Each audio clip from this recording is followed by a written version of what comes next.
नमस्कार.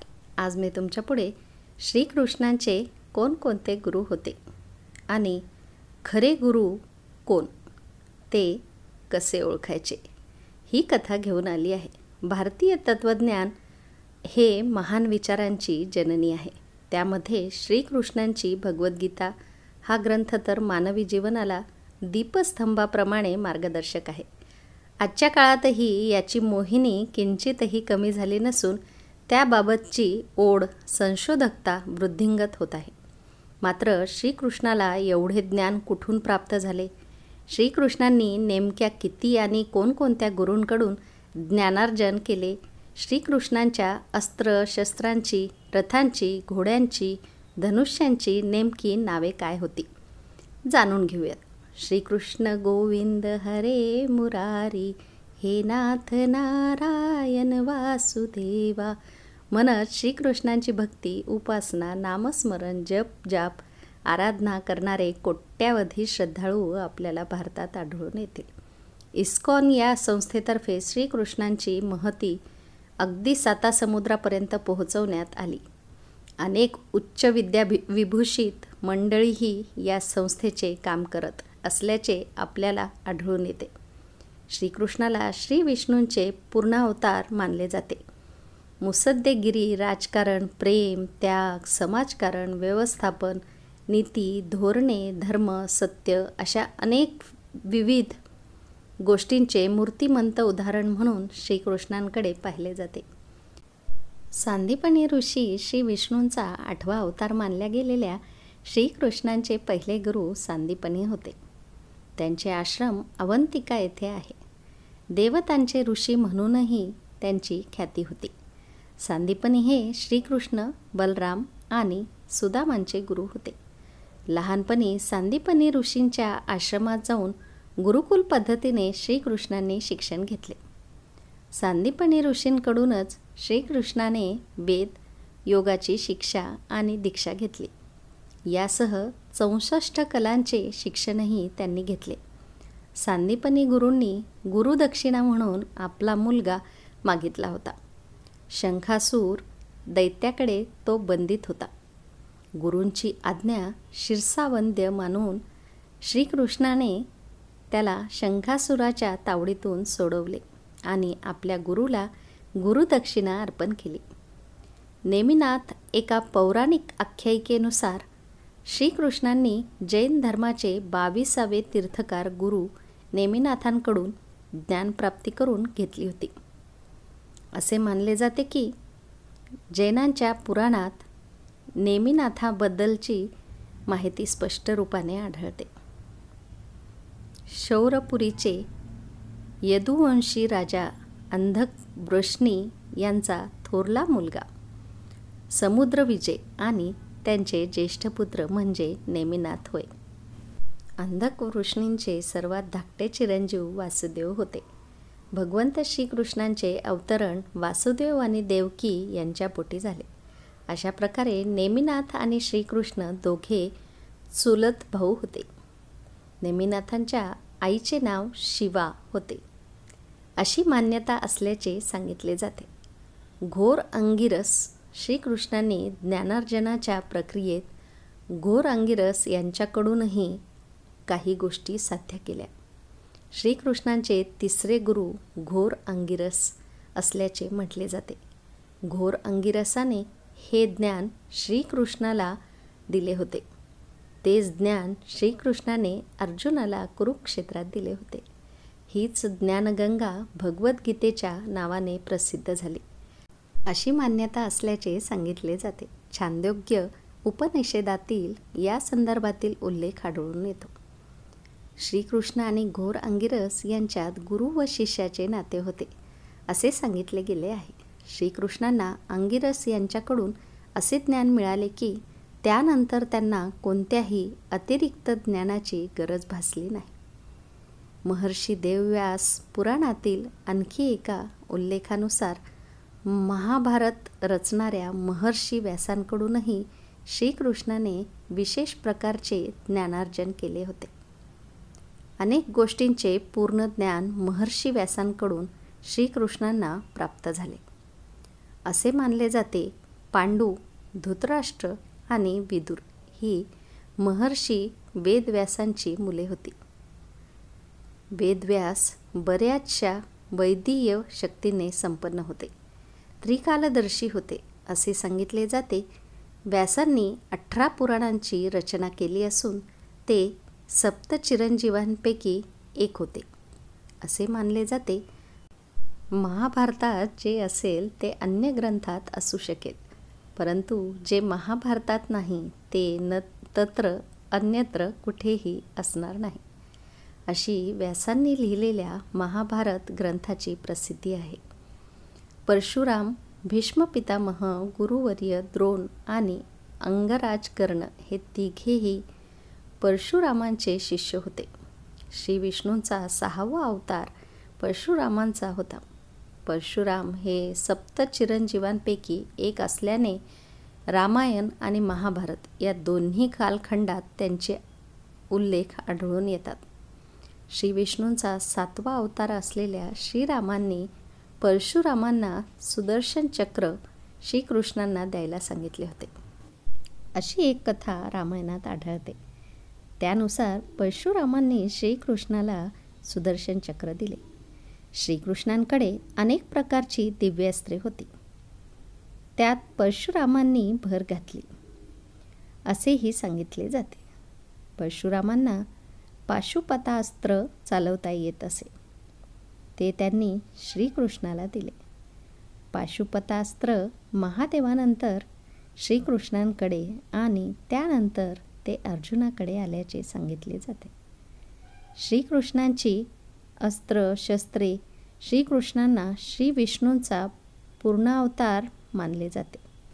श्रीकृष्णांना आपल्या जीवनाच्या मागील आणि पुढील आयुष्याच्या सर्व गोष्टी लक्षात होत्या असे सांगितले जाते. श्रीकृष्ण 64 कलांमध्ये पारंगत होते. सुदर्शन चक्र हे श्रीकृष्णांचे आवडते शस्त्र होते. तसेच श्रीकृष्णांच्या प्रतीकांपैकी ते प्रमुख प्रतीक असल्याचे सांगितले जाते. श्रीकृष्ण सर्वश्रेष्ठ धनुर्धारीही होते. द्वंद्वयुद्धामध्ये ते पारंगत होते. श्रीकृष्णांच्या धनुष्याचे नाव सारंग होते, तर खड्गाचे नाव नंदक, गदेचे नाव कौमोदिकी आणि शंखाचे नाव पांचजन्य होते. श्रीकृष्णांकडे असणाऱ्या रथाचे नाव जैत्र आणि गरुडध्वज होते. श्रीकृष्णांच्या सारथीचे नाव दारुक होते. शैव्य, सुग्रीव, मेघापुष्प आणि बलाहक अशी श्रीकृष्णांच्या घोड्यांची नावे आहेत. आता आपण बघूयात खरे गुरु कोण आणि गुरु कसे ओळखायचे. चला तर मग सुरू करूयात. या युगात जिथे स्वतःला गुरु बाबा म्हणवणारे बरेच लोक आहेत. जर तुम्हाला खरा गुरु ओळखायचा असेल तर तुम्हाला खरा गुरु कोण आहे आणि गुरु कसे ओळखायचे हे जाणून घेतले पाहिजे. गुरुची भूमिका आणि त्यांचा आदर करण्याची परंपरा भारतभूमीत प्राचीन काळापासून चालत आलेली आहे. संत, ऋषी आणि महापुरुषांनी गुरूंवर अनेक कविता लिहिल्या. योग्य गुरु मिळणे माणसाच्या आयुष्यातील अनेक टप्प्यावर त्याला गुरु भेटेल असे नाही, परंतु योग्य गुरु त्याला भाग्याने किंवा प्रारब्धानेच मिळतो. याचे अनेक संतांनी उदाहरणे दिली आहेत. जसे की संत कबीर तर म्हणतात, एखाद्याचे डोके कापले तरी गुरु मिळणे ही भाग्याची गोष्ट आहे. म्हणून ज्यांना जगाच्या बंधनातून मुक्ती हवी होती, कधी पुस्तके आणि धर्मग्रंथ तर कधी भौतिक गुरूंनी त्याला जीवनातील महान गोष्टी करण्यास मदत केली. पण जीवनात योग्य गुरु मिळणे जितके महत्त्वाचे आहे, तितकेच खोटे अथवा ढोंगी गुरु ओळखणेही महत्त्वाचे आहे. कारण आजकाल असे बरेच लोक आहेत जे स्वतःला तत्त्वज्ञानी मानतात, देवाचा दर्जा देतात, जे म्हणतात की ते देवाचे खरे सेवक आहेत. आणि मग असे लोक अनेक मार्गांनी लोकांमध्ये अंधश्रद्धा आणि भ्रम पसरवतात. नंतर ते सुधारण्याऐवजी माणसाची परिस्थिती सतत बिघडत चालली आहे. खरे गुरु कोण? गुरुची व्याख्या जो मनुष्याचा भ्रम खोटा सिद्ध करून सत्याची जाणीव करून देतो त्याला गुरु म्हणतात. दुसऱ्या शब्दात सांगायचे झाले तर अंधारातून प्रकाशाकडे नेणारा खऱ्या अर्थाने गुरु होय. पण सामान्यतः गुरु या शब्दाचा विचार करताच आपल्या मनात व्यक्तीची प्रतिमा उमटते. पण हे अजिबात आवश्यक नाही की गुरु नेहमी तुमच्या समोर बसलेला पाहिजे. अनेक लोक ज्यांना जगात खरा गुरु सापडत नाही ते ज्ञान मिळवण्यासाठी ग्रंथ, धर्मग्रंथ, उपनिषद यांच्याकडे जातात. अशा प्रकारे बऱ्याच वेळा एखाद्या व्यक्तीला हे देखील माहीत नसते की त्याची कोणत्या गुरुवर श्रद्धा आहे. उदाहरणार्थ, या जगात जीवन जगण्यासाठी उपनिषदांचे ज्ञान खूप फायदेशीर आहे. परंतु उपनिषद कोणत्याही विशिष्ट ऋषींनी रचले नाहीत. त्यामुळे अशा परिस्थितीत एखाद्या व्यक्तीचा गुरु हा कोणी विशिष्ट व्यक्ती नसून ज्या धार्मिक ग्रंथातून त्याने शिक्षण घेतले आहे. खरा गुरु कसा निवडायचा? खऱ्या गुरुची ओळख काय असते? तुम्ही जसे आहात तसे राहून तुम्ही खऱ्या गुरुला ओळखू शकत नाही. होय, तुम्ही जसे आहात तसे तुमचे गुरु निवडाल. उदाहरणार्थ, जर तुम्हाला खूप पैसे कमवायची आणि श्रीमंत होण्याची इच्छा असेल, जेणेकरून तुम्हाला भविष्यात मजा करता येईल, त्यामुळे साहजिकच तुम्ही अशा व्यक्तीला तुमचा गुरु कराल जो तुमचे श्रीमंत होण्याचे स्वप्न पुढे पूर्ण करू शकेल. जे तुम्हाला सांगेल की तुम्ही कमी वेळात थोडे कष्ट करून समृद्ध जीवन कसे जगू शकता, नाही का? आजकाल बाजारात असे अनेक गुरु फिरत आहेत जे आपले अभ्यासक्रम विकून लोकांना श्रीमंत बनवण्याची स्वप्ने दाखवत आहेत.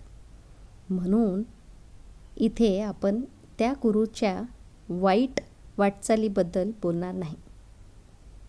इथे त्या शिष्याबद्दल बोलत आहोत ज्याच्या मनात लोभ आहे.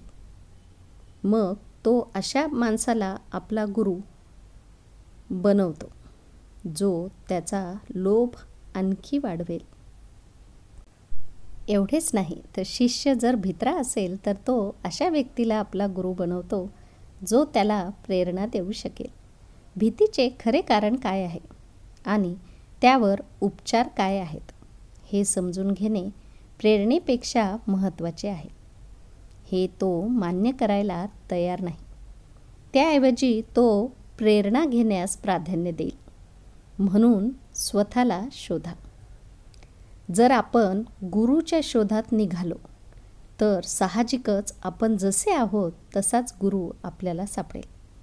आणि खरा गुरु तोच असतो जो आपल्याला आपण जसे आहोत तसे राहू देत नाही, तर आपल्यात चांगले बदल घडवतो. गुरु असा असावा की जो नुसते बोलून दाखवू नये, तर त्याचे जीवनही असे असावे की ते आपले भ्रम, अंधश्रद्धा दूर करेल, जेणेकरून जीवनातील अस्वस्थता दूर होईल. आता तुम्हाला जीवनात खरा गुरु कसा मिळेल?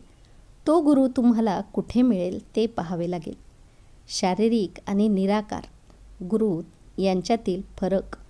साकार गुरु म्हणजे शिष्याच्या समोर बसून ज्ञान देणारी व्यक्ती.